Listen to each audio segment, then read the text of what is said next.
본문 말씀으로 삶을 회복시키는 예수님이라는 제목으로 하나님 말씀 전하도록 하겠습니다.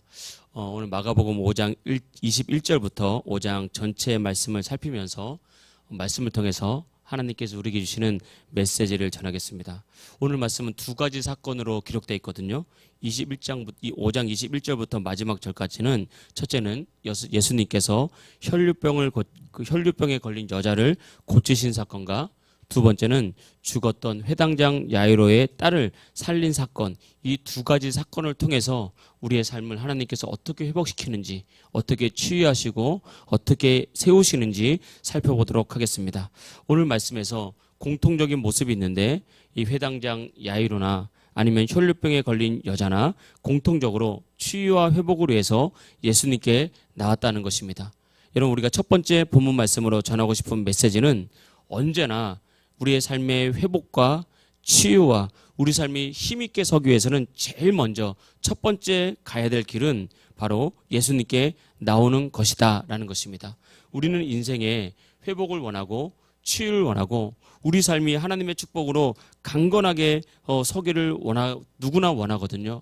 그런데 사람들은 이렇게 생각합니다. 그런 축복은, 그런 행복은 나와는 거리가 멀다라고 생각해요. 그거는 아주 예수님을 잘 믿는 사람들이나 아니면 아주 능력이 많은 사람이나 받는 거지 나는 힘들다라고 생각을 하거든요. 그리고 특별한 방법과 특별한 능력이 필요하다라고 생각을 합니다. 그러나 우리가 기억해야 될 것은 회복과 치유는 예수님께 있다는 것입니다. 예수님은 우리의 특별한 행위라든지 우리의 공로에 따라서 움직이시는 분이 아니라 내가 예수님을 믿고 예수님께 나오면 그때 우리의 삶이 치유되고 회복이 되는 것입니다.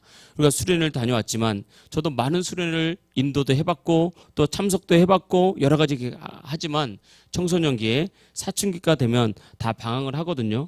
이 방황이 다 마음의 방황이잖아요. 마음이 힘들고 방황하니까 짜증내고 화내고 또 자기가 잘못해놓고 자기 분에 못 이겨서 죽겠다고 하고 죽고 싶다 그러고 그러면 그걸 해결하기 위해서 부모는 갖은 노력을 다 하죠. 그 노력을 물론 또 해야 됩니다. 그러나 우리가 잊지 말아야 될 것은 모든 회복의 시작은 예수님께 달려있는 거예요. 우리가 노력도 해야 되지만 노력한다고 되는 것이 아니라 제일 먼저 내가 예수님께 먼저 나오는 것입니다. 이것이 시작이고 가장 중요한 방법이죠. 그런데 문제는 어디서 시작되냐? 다른 노력은 다 하는데 예수님께 나오지 않는 게 문제라는 것입니다. 오늘 회당장 야이로의 딸 죽게 되었다고 하잖아요. 죽음의 문턱 앞에서 딸이 죽음의 문턱 앞에 있었습니다. 그때 회당장 야이로가 한 일은 딸의 회복을 위해서 예수님께 나온 거예요. 그러니까 예수님께서 고쳐주고 살려주지 않습니까? 이어서 나오는 혈류병 걸린 여자 12년 동안 혈류병에 걸렸거든요. 이 혈류병은 유출병인데 여성들이 하혈이 멈추지 않는 불치병이에요. 그러니까 살아갈 수가 없는 거죠. 이 병을 고치려고 수많은 의사를 찾아다녔고 치료를 받느라 많은 고통을 겪었고 또 치료하느라 가진 것을 다 허비했다고 성경에 나오고 있습니다. 그런데 치료가 안 되고 도움조차 안 됐어요. 오히려 병세는 더 중해지고 삶은 더 고통스럽고 가진 것은 더 없어졌어요. 치료받느라. 그리고 난 다음에 예수님께 나왔거든요. 예수님께 나와서 예수님의 옷자락을 만졌을 뿐인데 12년 동안 무슨 수를 써도 고쳐지지 않던 질병이 고쳐지고 혈류 근원이 말라서 이 여성이 나왔다는 것입니다. 12년만 일찍 나오지 얼마나 안타깝습니까? 12년을 그렇게 세상 방법으로 세상의 길로 가서 고생 다 하다가 12년 만에 예수님께 나왔잖아요. 그것도 귀한데 진작 깨닫고 12년 일찍 주님께 나왔다면 정말 예수님은 12년만 일찍 믿고 주님의 옷자락을 만졌더라면 12년 동안 그런 아픔과 고통을 당할 필요가 없었다는 거잖아요. 그러니까 결과적으로 공통적으로 이 두 사건을 통해서 우리에게 보여주는 것은 우리의 인생은 90%도 아니고 99%도 아니고 100% 하나님께 달려있다는 것입니다. 우리의 미래도 여러분의 자녀도 직장과 사업도 100% 하나님께 달려있다는 것을 알려주는 거예요. 잠언서 16장 3절에 이렇게 말하고 있습니다. 너희 행사를 여호와께 맡기라. 그리하면 내가 경영하는 것이 이루어지리라. 여러분의 행사를 내가 무엇을 하고 어떻게 살아가고 계획하는 모든 일들을 여호와께 맡기면 우리가 경영하는 바, 우리가 이루고자 하는 바를 주님께서 이루어 주신다는 것입니다. 시편 37편 5절은 이렇게 말했습니다. 내 길을 여호와께 맡기라. 그를 의지하면 그가 이루시고. 여러분의 길을 여호와께 맡기십시오. 주님을 의지하면 주님께서 이루어 주실 줄 믿습니다. 여러분, 인생이란 것이 수고가 사실은 끝이 없거든요.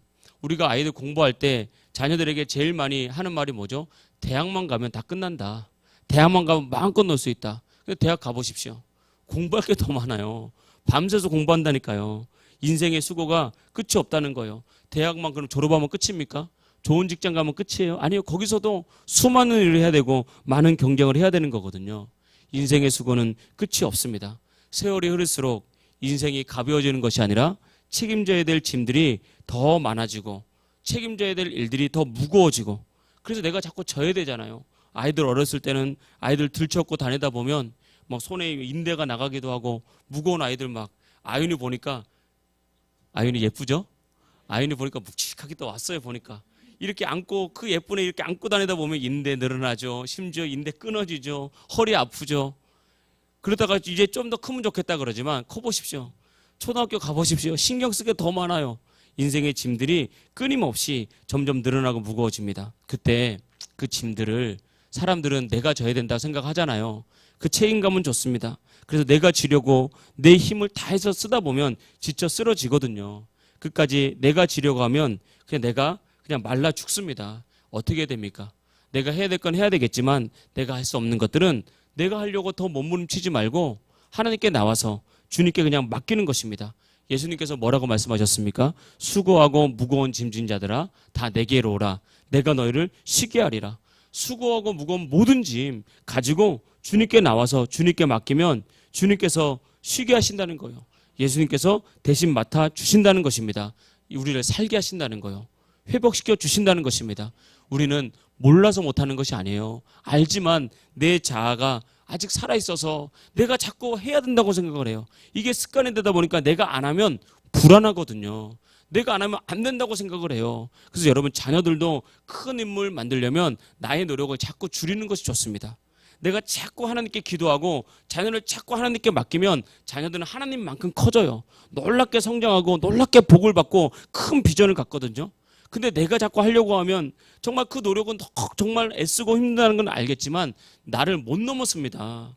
여러분, 나를 못 넘어서면 얼마나 부모가 안타까워요.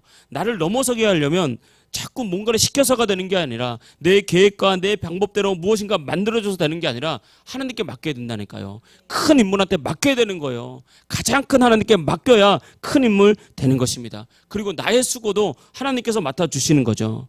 믿음은 무엇입니까? 믿음이란 것은 모든 문제의 답이 예수님께 있다는 것을 믿고 예수님께 나오는 거예요. 예수님께 나와서 예수님께 맡기는 것입니다. 그래서 믿음의 사람들은 예배를 놓치지 않고 믿음의 사람들은 기도를 놓지 않는 거예요. 맡겨야 되니까 나와서 말씀 듣고 힘을 얻고 말씀 듣고 길을 발견하고 기도하면서 우리들의 수고하고 무거운 짐을 주님께 맡기고 이렇게 기도와 예배를 붙잡으면 주님께서 우리를 살 길로 인도해 주신다는 것입니다. 그래서 우리가 예수님 믿으면서도 자기 힘으로 살 길을 찾으려는 사람, 이 제일 어리석은 사람이에요. 내 힘으로 안 됩니다. 내 노력으로 안 되는 거예요. 예수님께 나오십시오. 그리고 예수님께 구하십시오. 예수님께서 반드시 살리시고 회복시키시고 치유하실 줄 믿습니다. 할렐루야. 두 번째 본문 말씀으로 드리고 싶은 메시지는 하나님께 나아갈 때는 믿음을 가져야 된다는 것입니다. 이 회당장 야이로와 혈류병에 걸린 여성의 공통점, 첫 번째가 예수님께 나온 것이었다면 두 번째는 이 사람들에게는 믿음이 있었다는 거예요. 예수님이라면 내 질병을 고친다. 예수님이라면 나의 딸을 질병을 고친다라는 믿음을 가지고 있었다는 것입니다. 회복시킬 것을 믿은 거죠. 그래서 회당장 야이로의 믿음이 23절에 있습니다. 5장 23절 보겠습니다. 간곡히 구하여 이르되 내 어린 딸이 죽게 되었사오니 오셔서 그 위에 손을 얹으사 그로 구원을 받아 살게 하소서. 이게 회당장 야이로의 믿음이었다는 거예요. 이어서 뒤로 넘어가서 28절 말씀 보겠습니다. 이것은 12년 동안 혈류병 걸린 여인의 믿음이었거든요. 이는 내가 그의 옷에만 손을 대어도 구원을 받으리라 생각함일러라. 아멘. 이 믿음을 가지고 예수님께 나왔다는 것입니다. 여러분, 우리도 예수님께 나올 때 믿음이 필요해요. 그냥 나오지 말고, 우리가 그냥 나오는 것도 은혜고 또 나오면 하나님께서 은혜를 주십니다. 그러나 믿음을 가지고 나오면 은혜가 커지고 은혜가 강해지고 하나님께서 기적을 베풀어 주시는 것입니다. 우리도 삶에 문제가 있죠. 어려움이 있죠. 때로는 질병도 있습니다. 그때마다 예수님께서 나의 질병을 고치실 줄 믿습니다. 우리 때로는 우울증이라든지 공황장애라든지 두려움과 또 불안한 마음들 가지고 살아가잖아요. 예수님께서 나의 마음을 치유하실 줄 믿습니다. 예수님께서 나의 가정도 회복시키시고 지친 나의 삶을 회복시키시고 우리의 삶을 일으켜 세울 줄 믿습니다. 이 믿음 가지고 나오는 거예요. 이 믿음 가지고 나오면 열린 마음이 되거든요. 그럼 주님께서 그에게 은혜를 주시고 언제나 하나님은 믿음을 보시고 역사하는 거예요. 우리가 신앙생활할 때 꼭 기억해야 됩니다. 하나님은 우리의 공로를 보고 역사하지 않습니다. 내가 무엇을 행했는지 그걸 보고 너는 많이 했구나, 너는 칭찬받을 만하구나, 그렇게 역사하는 것이 아니라 예수님은 우리의 마음, 우리의 믿음, 예수님이라면 불가능이 없다는 이 믿음을 가지고 정말 주님만 의지해서 나온 그 사람에게 역사하시고 그 믿음을 보고 하나님께서 함께 하시는 것입니다. 34절 말씀 보겠습니다. 5장 34절 예수께서 이르시되 따라 내 믿음이 너를 구원하였으니 평안히 가라 내 병에서 놓여 건강할지어다. 따라 내 믿음이 너를 구원했다. 다시 말하면 내 믿음이 너를 고쳤다, 치유했다라고 말하고 있습니다. 그러니까 딸의 믿음이 예수님과 만나니까 기적을 베풀어낸 거죠. 36절입니다. 예수께서 그 하는 말을 곁에서 들으시고 회당장에 계시되 두려워하지 말고 어떻게 해라? 믿기만 하라. 그러니까 두려워하지 말고 믿기만 하라는 거예요. 삶에 두려움이 있잖아요. 믿음 갖고 나올 때 정말 믿는다고 다 될까? 기도만 한다고 다 될까? 내가 먼저 해야 되지 않을까? 이런 불안함이 있다고요. 기도만 하고 가만히 있는 나의 모습을 보면 불안하다고요. 이게 삶에 섞고 있는 거예요. 노력하며 살았기 때문에 노력 없이 뭔가 된다는 것을 믿지를 못하는 거예요. 그렇지 않습니다. 두려워하지 말고 믿기만 하면 하나님께서 고치는 거예요. 그래서 여러분 우리가 주님께 나올 때는 치유에 대한 믿음을 가지고 나와야 됩니다. 하나님께서는 고치지 못할 질병은 없다. 믿으십니까? 이 믿음이 필요한 거예요. 하나님은 우리의 믿음을 보시고 역사하시고 우리의 믿음에 반응하시는 겁니다. 우리가 하루 종일 기도하고 하루 종일 찬양해도 믿지 않으면 하나님 역사하지 않습니다. 하나님 믿음을 보고 역사하기 때문에 우리 화면을 넘겨서 야고보서 1장 6절 7절 다 같이 한번 읽어보겠습니다. 야고보서 1장 6, 7절 시작. 오직 믿음으로 구하고 조금도 의심하지 말라. 의심하는 자는 마치 바람에 밀려 요동하는 바닷물결 같으니 이런 사람은 무엇이든지 주께 얻기를 생각하지 말라. 그러니까 믿음으로 구하고 조금도 의심하지 말라 그러잖아요. 의심하는 것은 바람에 밀려서 요동치는 바닷물결 같아서 의심하는 사람들은 하나님께 아무것도 얻기를 생각하지 말라는 거예요. 다시 말하면 오직 믿음을 가지고 나가라는 거죠. 여러분 하나님께서 여러분의 기도를 듣고 있다는 것을 믿으십니까? 믿으시길 축복합니다. 하나님께서 응답하실 것을 믿으십니까? 믿으십시오. 끝까지 믿어야 됩니다. 우리가 믿음 갖고 나갈 때 파도 칩니다. 바람 붑니다. 비바람이 몰아칩니다. 우리 흔드는 일들이 오거든요. 그때 어려움이 와도 중간에 포기하지 말고 끝까지 믿음 가지고 나가십시오. 때가 되면 반드시 하나님께서 응답하실 줄 믿습니다. 이 혈루병 걸린 여자 때문에 이 여자를 고치느라 시간이 좀 지체가 됐거든요. 그때 야요의 딸의 집에서 소식이 왔어요. 소식이 왔는데 당신의 딸이 죽었습니다라는 소식이 왔어요. 기가 막힌 일이죠. 딸이 하나 있는데 딸이 죽었다니 부모가 어떻게 삽니까? 얼마나 괴롭겠습니까? 그때 예수님께서 회당장 야요에게 말했습니다. 그의 믿음을 세워줬다고요. 두려워하지 말고 믿기만 하라. 할렐루야. 이게 항상 주님께서 우리에게 주시는 말씀이에요. 여러분 하나님께 와서 우리는 하나님께 무엇을 구하십니까? 위로를 구하기도 하고 응답을 구하기도 하고 또 하나님께 많은 것을 구하잖아요. 그때 예수님께서 우리에게 하시는 말씀은 하나예요. 두려워하지 말고 믿어라. 두려워하지 말고 믿어라. 질병이 와도 가정에 문제가 생겨도 사업에 문제가 생겨도 자녀들이 잘 안 되는 것 같아도 두려워하지 말고 믿기만 하라. 두려워하지 말고 믿기만 하면 하나님께서 반드시 역사한다고 그렇게 말씀하시지 않습니까? 그런데 아버지의 입장에서 아이가 죽었다고 하니까 사람들이 울고 통곡하니까 그런 상황을 보면 있던 믿음도 없어질 판이에요. 아이가 당장 죽었는데 예수님이 어떻게 아이가 병에 걸렸을 때는 좀 고친다 하더라도 죽었는데 어떻게 합니까? 있던 믿음도 없어질 판에 다 포기하고 예수님도 포기하고 신앙도 포기할 판이거든요. 많은 그리스도인들이 이렇습니다. 믿음이 있다고 하지만 문제가 작을 때까지는 믿어요. 근데 문제가 점점 커지고 문제가 나를 짓누르고 문제 때문에 걷잡을 수 없이 무너지기 시작하면 신앙이 같이 무너지고 믿음이 같이 무너지면서 예수님도 포기한단 말입니다. 많은 그리스도인들이 이렇게 포기를 하는데, 그래 꼭 기억하십시오.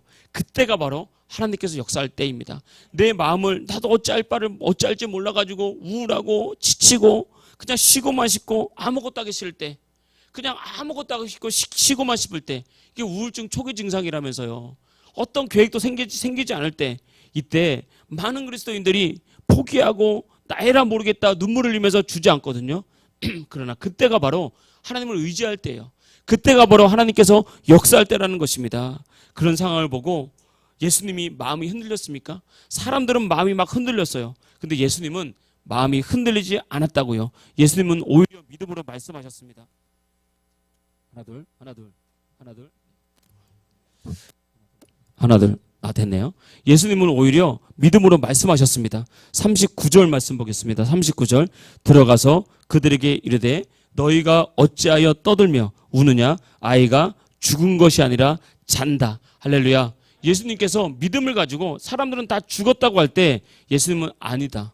아이가 죽은 것이 아니라 잔다고 그렇게 말씀했다고요. 그 말을 듣고 사람들이 비웃었습니다. 사람들이 조롱했습니다. 뭘 몰라서 저런 얘기를 한다고 말했다고요. 이게 영적인 공격입니다. 우리가 믿음으로 딱 살려고 하거든요. 여러분, 믿음은 들음에서 나기 때문에 하나님의 말씀을 들으면 믿음이 생겨요. 여러분, 이 자리에서 내가 귀를 열고 말씀을 듣잖아요. 그럼 여러분 안에 믿음이 생깁니다. 분명히 믿음이 생겨요. 그런데 이 믿음 가지고 예배당 문을 열고 나가서 다시 가정으로 돌아가고 여러분의 세상으로 돌아가면 세상은 여러분의 믿음을 인정해 주지 않습니다. 아니, 죽었는데 잔다니 말도 안 된다. 세상은 합리적이고 세상은 과학적이고 세상은 이치를 따지기 때문에 믿음의 영역을 바라볼 수 없다고요. 그러니까 세상은 여러분을 조롱합니다. 야, 예수님 믿는다고 사업이 잘 되냐? 기도한다고 뭐 학생들 성적이 잘 나오냐? 뭐 예수님 믿는다고 병이 낫냐? 문제가 해결되냐?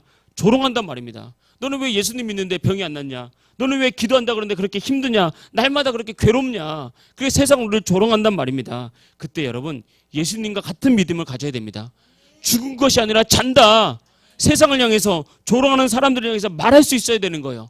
이 믿음이 흔들리면 안 되는 것입니다. 여러분, 여러분의 인생이 죽은 게 아닙니다. 자는 겁니다. 예수님께서 깨워주십니다. 예수님께서 이렇게 세워주신다는 거예요. 그래서 예수님께서 역사하면 반드시 회복되고 일어납니다. 그래서 여러분, 이 마지막 단계인 믿음의 조롱과 핍박을 이겨내야 돼요. 근데 이게 외부로부터 오지만 내 마음으로부터 믿어지질 않아요. 말씀을 듣고 믿음이 생겼는데 막상 현실에 가보면 똑같아요. 말 안 듣는 자식들은 똑같이 말을 안 들어요. 나를 힘들게 하는 상황은 여전히 똑같이 나를 힘들게 해요. 여러 가지 어려운 상황은 변화되지 않습니다. 이때가 진짜라고요. 세상은 믿음을 인정하지 않습니다. 그러나 우리가 이때 나는 죽은 것이 아니라 잔다는 믿음 가지고 나가면, 핍박을 이기면, 조롱을 이기고 예수님 붙잡으면 반드시 이길 줄 믿습니다. 이 조롱을 이기고 예수님께서 그 죽은 딸을 향해서 갔어요. 40절 말씀 보겠습니다. 그들이 비웃더라. 예수께서 그들을 다 내보내신 후에 아이의 부모와 또 자기와 함께한 자들을 데리시고 아이 있는 곳에 들어가사 예수님께서 비웃는 사람들을 다 보냈어요. 여러분, 우리가 영적으로 영안이 열리고 또 영적인 감각이 열리면요, 어떤 믿음의 분위기가 되게 중요합니다. 우리가 믿음으로 그 분위기 자체가 쫙 하나가 되는 것이 믿음의 역사, 성령의 역사를 크게 만들거든요. 그러니까 예수님도 믿지 않는 사람들, 비웃는 사람들 다 내보냈잖아요. 이런 믿음이 적으면 역사가 잘 일어나지 않습니다. 예수님이 고향에 들어갔을 때 그의 부모, 형제들, 친척들이 예수님을 보고 이는 나사렛 예수 아니냐, 요셉의 아들 아니냐, 그들의 예수님의 어린 시절, 때로는 부모님께 혼났던 시절을 다 보면서 예수님 믿지 않았어요. 예수님 믿지 않으니까 예수님께서 그들에게 기적을 베풀되 작은 기적만 베풀고 떠났다고 말했어요.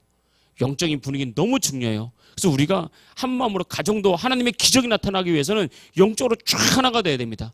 교회도 하나님의 역사가 나타나고 변화가 나타나고 회복이 나타나려면 교회가 믿음으로 쫙 하나가 돼야 돼요. 그때 그 영적인 분위기 안에서 하나님 역사가 나타나거든요. 그 분위기를 만드는 사람이 누구냐? 오늘 예수님 한 분이잖아요. 여러분이 그 영적인 분위기를 만드는 축복의 사람입니다. 할렐루야. 여러분이 열쇠라고요. 할렐루야. 여러분 스스로 말해봅시다. 내가 영적인 열쇠다. 바로 그거라고요. 그걸 잊으면 안 되는 거예요. 이걸 담대하게 고백할 수 있어야 되는 것입니다. 그래서 다 내보내고 난 다음에 부모와 자기와 함께한 자들만 데리시고, 다시 말하면 믿음이 있는 사람만 데리시고 41절 보겠습니다. 그 아이의 손을 잡고 이르시되 달리다 굼 하시니, 번역하면 곧 내가 내게 말하노니 소녀야 일어나라 하시니라. 달리다 굼 하고 외쳤다고요. 믿음의 선포입니다. 여러분, 믿음의 선포, 담대한 고백이 필요한 거예요. 그때 손을 달리다 굼 하고 그 소녀의 손을 딱 붙잡고 일으키니까 그 소녀가 일어났다고요. 42절입니다. 소녀가 곧 일어서서 걸으니 나이가 12살이라 사람들이 곧 크게 놀라거늘. 12살 된 죽었던 소녀가 일어나 앉고 걸었다는 것입니다. 사람들이 놀랐죠. 여러분, 그러니까 마지막 때에, 마지막까지 우리가 이 믿음 잃지 않고 믿음으로 고백하고 선포하면 반드시 일어납니다. 죽었다고 생각한 그 자가 죽은 것이 아니라 살았던 것을 압니다. 내가 무너졌다고 생각했는데 무너진 것이 아니라 다시 일어나는 것을 알게 될 줄 믿습니다. 나는 가난에 처해서 견딜 수 없었는데 다시 부유해집니다. 여러분, 영혼이 살게 됩니다. 자녀가 살게 됩니다. 그러니까 포기하지 말라는 거예요. 그러니까 낙심하지 말라는 것입니다. 마지막까지 엎드려 기도하는 큰 사람, 그걸 감당해야죠. 그걸 이겨야죠. 그래서 제가 늘 말하는 것, 성경이 강조하는 것이 무엇입니까? 두려워하지 말라. 강하고 담대하라. 나는 내 하나님이 됨이라. 내가 너를 떠나지 않고 버리지 아니하리라. 주님의 말씀입니다. 할렐루야. 이것은 사람이 하는 것이 아닙니다. 하나님께서 하는 거예요. 그래서 소녀야 일어나라 라고 했더니 소녀가 살아났죠. 이것이 바로 하나님의 기적이고 믿는 자들의 형통입니다. 삶을 회복시키는 예수님이 역사하는 거죠. 여러분, 우리도 그렇습니다. 기도했지만 내 삶이 죽은 것 같을 때가 있어요. 예배드리고 순종하고 헌신했는데도 삶이 회복되지 않고, 가정이 회복되지 않고 끝까지 어려움과 아픔이 나를 떠나지 않은 것 같을 때가 있습니다. 그럼 불안하잖아요. 그럼 힘들잖아요. 내가 그럼 뭐라도 또 해야 된다고 생각을 해요. 그게 마귀에게 속는 거예요. 마귀는 불안과 두려움을 이용해서, 나의 마음의 고통과 삶의 아픔을 이용해서 하나님을 떠나게 만든다고요. 다시 세상에 나가게 만든다고요. 예배자를 떠나게 만들고 기도하지 못하게 만들고 하나님을 의지하지 못하게 만들어요. 이걸 성경이 육신을 따라 생각하는 삶이라고 그랬어요. 내 감정, 내 형편, 내 생각, 내 필요를 따라서 사는, 육신을 따라 사는 삶. 육신을 따라 살면 반드시 죽을 것이로되 영으로서 몸의 행실을 살리면, 몸의 행실을 따르면 살리라. 할렐루야. 몸으로서, 영으로서 몸의 행실을 죽여야 돼요. 그래야 사는 것입니다. 여러분, 하나님을 신뢰하십시오. 이런 모든 것이 죽은 것 같은 그 순간에도, 그 마지막 순간에도 하나님께서 일하고 있습니다. 여러분의 삶에 일하고 있습니다. 여러분, 지쳐 넘어진 그 자리에 하나님께서 역사하고 있어요. 보이지 않을 뿐입니다. 하나님을 신뢰하시길 축복합니다. 하나님을 끝까지 믿길 축복합니다. 여기서 승리와 실패가 갈라지는 거예요. 맨 마지막에 내가 그 한 수, 맨 마지막 주님을 잡느냐, 맨 마지막 예수님의 이름을 부르느냐, 여기서 승리와 실패가 갈라지는 것입니다. 여러분, 승리하는 사람 보고 부러워하지만 말고 여러분이 승리자 되시길 축복합니다. 남의 축복을 보고 부러워하지 말고 여러분이 축복의 주인공 되시길 주의 이름으로 축복합니다. 마지막 세 번째입니다. 마지막 세 번째는 다 맡길 때 큰 그릇 된다는 것입니다. 여러분, 인생에 복의 크기를 결정하는 인생의 시기가 있습니다. 내가 열심히 기도한다고 그때 복의 크기가 결정되는 게 아닙니다. 내가 열심히 예배한다고 그때 복의 크기가 결정되는 것이 아니라, 성경을 보면 우리 인생에 크기가 결정될 때가 있는데, 그때가 언제냐면 힘들 때 축복의 크기가 결정이 돼요. 내가 가난할 때 축복의 크기가 결정이 되고, 고난이 올 때 인생이 결정이 되는 거예요. 그때 결정이 되는 것입니다. 여러분, 힘들 때, 가난할 때는 가진 게 없잖아요. 가진 게 없으면 사람들은 힘듭니다. 쓸 건 많은데 가진 게 없으면 사람의 마음은 좁아지고 인색해지고 계산하게 되고 하나님 앞에서 자꾸 이렇게 되거든요. 그때 여러분, 그때가 바로 우리의 축복이 결정될 때라는 걸 꼭 잊지 마십시오. 그래서 힘들 때, 가난할 때, 어려울 때 그때 예수님을 잘 믿어야 되는 거예요. 여러분, 우리가 예수님을 믿는다는 것은 그냥 단순히 말이 아닙니다. 사람들은 자꾸 그렇게만 생각하니까, 이게 정말 내 가슴과 심령 속으로 받아들이지 않으니까, 이게 말로만 생각하니까 힘들고 어려우면 그냥 탁 놔버린단 말이에요. 그게 아니에요. 그게 여러분, 하나님께 우리의 인생에 달려있다는 것은 진리입니다. 변치 않는 진리고, 이것은 성경이 우리에게 말하는 바예요. 하나님께 여러분의 건강이 달려 있습니다. 믿으시길 축복합니다. 하나님께 여러분의 가정이 달려 있습니다. 하나님께 여러분의 물질도 달려 있고 직장, 사업, 자녀, 여러분의 미래가 다 하나님께 달려 있는 거예요. 이걸 딱 믿어야 돼요. 정말 믿어야 되고 이 말씀이 여러분의 심장에 들어와서 그래 맞아. 하나님께 내 인생이 달렸어. 하나님께 내 인생이 달렸어. 이 믿음으로 받아들여야 되는 거예요. 그때 인생의 축복이 결정이 되는 거예요. 그냥 하나님께 원하실 때 내가 힘들고 어렵고 가난하고 고통스러워도 하나님께서 나에게 기도를 원하시면 기도하십시오. 하나님께서 내게 예배를 원하시니까 그냥 예배 드리시고 여러분의 마음을 그냥 드리세요. 다른 곳에 드리지 말고 다른 곳에 여러분 마음을 주지 말고 세상을 향해서 여러분의 마음을 뺏기지 말고 하나님께 여러분의 마음을 다 드리고 전폭적으로 여러분의 인생을 맡기세요. 힘들 때 가난할 때 어려울 때 고통스러울 때 그때 세상의 길을 찾지 말고 여러분은 하나님께 드리라니까요. 그때 축복이 결정이 되는 거예요.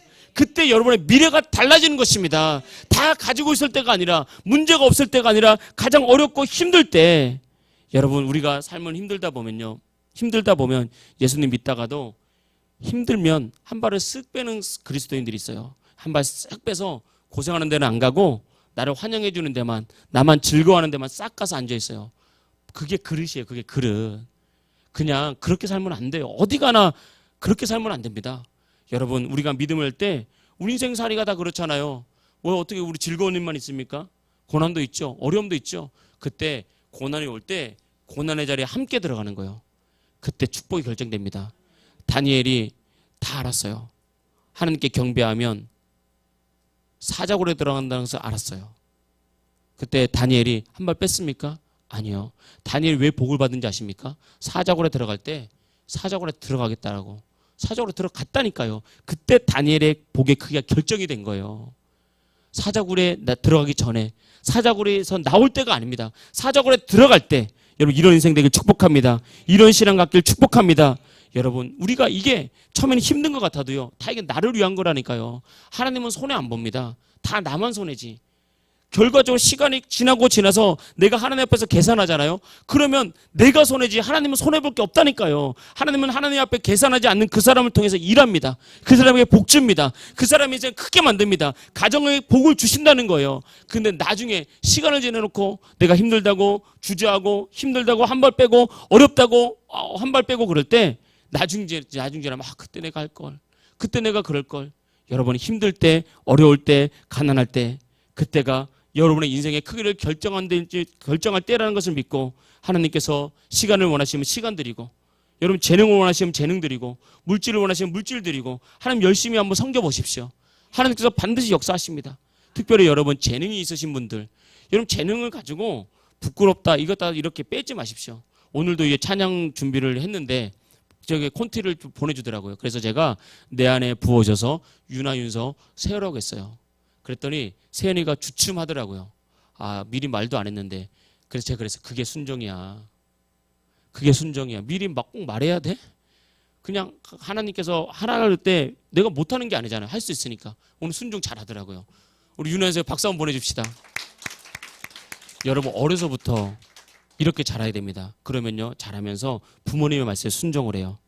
그리고 하나님 말씀에 순종하면 반드시 복이 임합니다. 나중에 보세요. 윤서는요 아주 나중 얘기지만 아주 좋은 신랑을 만나가지고 여기 딱 앉아있을 거예요. 할렐루야 할렐루야 줄에 세워주세요. 할렐루야. 하나님께서 역사하십니다. 회당장 야이로 혈류병에 걸린 여자 자신의 인생을 자신의 자녀들의 목숨을 예수님께 맡겼잖아요. 가장 괴로울 때 예수님께 모든 것을 맡긴 거예요. 특별히 회당장 야이로 딸의 목숨을 예수님께 맡기기가 쉽습니까? 어려워요. 불가능하다고요. 이게 진짜 어려운 겁니다. 제가 아는 분 아들을 하루아침에 그냥 멀쩡하던 아들이었어요. 21살. 멀쩡하고 건강했어요. 전문대 졸업하고 직장 취직해서 잘 다니고 있었어요. 그런데 주말에 회사 퇴근하고 친구들하고 점심 먹고 와서 속이 답답하다 그러더니 3일 만에 죽어버렸어요. 참 기가 막힐 노래죠. 그 이후로 30년 동안 공황장애 약을 먹고 있습니다. 그 부모님이. 그래서 제가 한번 만났어요. 잊혀지질 않으니까. 가슴이 막 타들어가니까. 그래서 공황장애 약을 먹으면서 이게 어떻게 안 되니까 평생 미친 듯이 일만 하는 거예요. 회사에 들어가서. 왜냐하면 시간만 나면 생각이 나서 못 견디니까 밤새 잠을 안 자는 거예요. 그렇게 일 다니면서 새벽 3시에 일어나서 등산하고 깜깜한데 아무것도 보이지 않는데 너무 답답하니까 초인적인 힘이 나타나는 거죠. 하루 종일 일하고 몇 시간 못 잤는데 새벽 3시에 일어나서 등산을 3시간 다녀오고 출근을 또 하는 거예요. 그렇게 30년 정도를 사는 거예요. 그래서 제가 말씀을 드렸습니다. 얼마나 힘들겠습니까? 그러나 그러지 말고 예수님 믿으세요. 예수님 믿어야 그 아픔을 다 해결받을 수 있습니다. 예수님 믿으면 그 아픔과 슬픔이 한 번에 다 씻겨가니까 예수님 믿으세요. 믿으세요. 제가 복음을 전하고 꼭 예수님 믿으라고 교회 다니라고 말씀을 전했습니다. 여러분, 십자가가 뭐죠? 십자가는 예수님께서 나의 모든 죄를 대신 지시고 죽은 것이에요. 근데 우리가 다 배워서 알겠지만 예수님께서 나의 죄만 지시고 죽은 것이 아닙니다. 여러분, 얼마나 아픔이 많아요. 얼마나 상처가 많아요. 예수님께서 여러분의 상처를 가지고 가셔서 십자가에서 죽었습니다. 우리 육체의 질병뿐만 아니라 마음의 질병, 불안장애, 우울증, 공황장애, 또 견딜 수 없는 아픔과 상처들 다 가지고 예수님께서 다 가져가셨어요. 예수님이 얼마나 무거웠겠습니까? 예수님이 얼마나 고통스러웠겠습니까? 나 혼자만의 아픔도 힘든데 우리의 모든 죄와 아픔과 상처와 가난과 실패 다 지고 가셨으니까 예수님은 정말 이 십자가가 무겁고 무거웠을 거예요. 예수님께서 그 십자가에서 못 박혀서 죽었잖아요. 왜? 여러분을 살리려고, 나를 살리려고 가져가셨다니까요.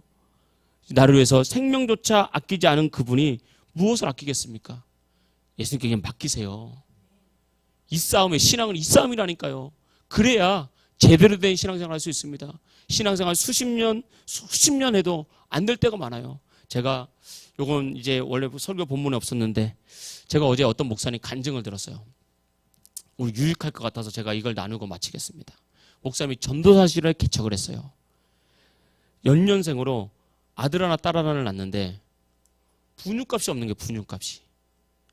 그러니까 분유값이 없어서 애들이 막 울고 있으니까 얼마나 고통스럽겠어요. 아빠로서.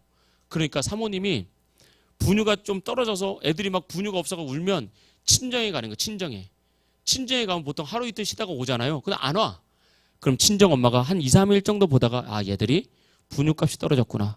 그래서 분유 사먹이고 애들 먹을 거 사먹이라고 돈을 좀 줘요. 그럼 가지고 와서 또 분유 사서 먹어요. 그러다가 그게 뭐 영원합니까? 또 좀 시간이 지나면 또 애들이 분유가 떨어지는 거예요. 그럼 두 번째는 시댁에 가는 거예요. 시댁에 가도 그 하루 이틀 2, 3일 지나면 시어머니가 또 눈치를 채잖아요. 또 그러면 또 그렇게 하는 거예요. 그러니까 너무 가난하고 너무 힘드니까 목사님이 안 되겠다 싶어가지고 밤에 강단에 올라가서 하나님 앞에 기도하기 시작하는 거예요. 하나님 앞에 기도를 하는데 하나님께서 자신의 마음을 열어 보여주더래요.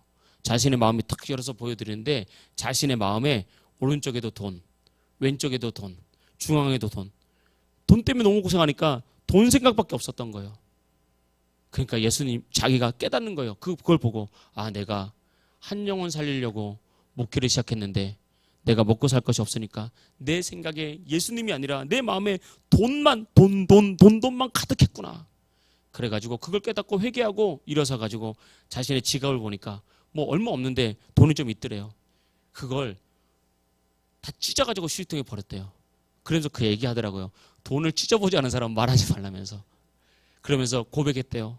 하나님, 내가 먹고 살 게 없다고 내 마음에 돈. 여러분 이 마음 아십니까? 여러분 가난한 사람뿐만 아닙니다. 여러분 욕심은 더 큰 욕심을 낳아요. 여러분 우리 많은 사람들이 자라는 어린이들부터 시작해서 다 그 마음 열어보면 다 돈밖에 없어요. 다 돈. 돈이 우상이 된 시대입니다. 여러분 실제로 진짜 돈을 찢어버리지 말고 그 마음을 찢으십시오. 그리고 하나님께 기도했대요. 하나님, 어차피 하나님 책임지신다 그랬으니까 내가 자식도 맡기고 아내도 맡기고 내가 목회하겠습니다. 저도 도전이 되더라고요. 그러면서 이분이 목회를 하는데 송파에서 강남에서 목회를 하는데 얼마나 힘들겠어요. 그 강남 부자들 크게 그냥 겉으로는 그냥 젠틀하고 옷 깔끔하게 입고 다니는 것 같아도요. 그 사람들 이 자기의 삶 안에 한 걸음 딱 들어오잖아요. 목사를 딱 거부해 버립니다. 목사님 딱 말씀만 전해주세요. 내 삶은 간섭하지 말아주세요. 얼마나 냉철한지 냉랭한지 모릅니다. 그 사람들 앞에서 무릎 꿇고 기도하고 하나님께 간구하는데 하나님께 기적을 베풀기 시작하는 거예요. 사람이 변화되고 회복되는데 목사님 농담으로 한마디 하더라고요. 하나님이 나에게 얼마나 큰 복을 주셨는지. 아내하고 한번 제주도에 놀러 갔대요. 제주도에 놀러 가가지고 바닷가를 쫙 드라이브를 하는데 이 바닷가 옆에 이렇게 좋은 집이 하나 있더래요. 그래가지고 야 이런 데는 뭐 이렇게 하루 자는데 얼마나 하나 아니면 뭐 전세는 얼마나 하나 이런 생각에 가서 물어봤대요. 그랬더니 제주도는 뭐 그런 전세 내는 거 없다면서요. 매매를 하든지 아니면 연세를 내야 된다. 그래가지고 그 목사님 얼마나 크게 복을 받았느니 간 김에 그냥 집을 샀대요. 그냥 그 집을. 그렇게 복을 주시더래요. 그 집을 내가 사가지고 교인들한테 오픈을 해가지고 교인들 여름에 제주도 휴가 가는 사람들 이거 그냥 공짜 쓰라고. 그냥 그렇게 열어줬대요. 그래서 하나님이 나에게 복을 줬대요. 간 김에 구경한 김에 집 살 사람 누가 있냐고. 하나님께 그렇게 복을 받았다고 내가. 이거는 그냥 돈 많이 벌었다 이런 거 아닙니다. 인생은 다 어려움이 있고 다 아픔이 있어요. 여러분 마음을 열어보십시오. 여러분 마음에 뭐가 있습니까? 하나님이 있어서 예수님이 있어서 그걸 다 맡기고 살아가고 있습니까? 아니면 여러분 마음에 학생들은 100점 어른들은 돈 이런 것만 있습니까? 저도 회개할 게 많아요. 저도 말씀 준비하고 기도하면서 그래 나도 똑같은 놈이다. 나도 회개해야지. 우리 모두 회개했으면 좋겠습니다. 그래서 여러분 마음에 정말 예수님이 있어서 정말 예수님만이 나를 회복시킨다. 예수님만이 나를 세운다. 이 은혜가 나를 통해 우리 가정에 넘치기를 원한다는 간절함 가지고 주님께 나가는 하나님 백성 되기를 주의 이름으로 축복합니다. 할렐루야. 할렐루야.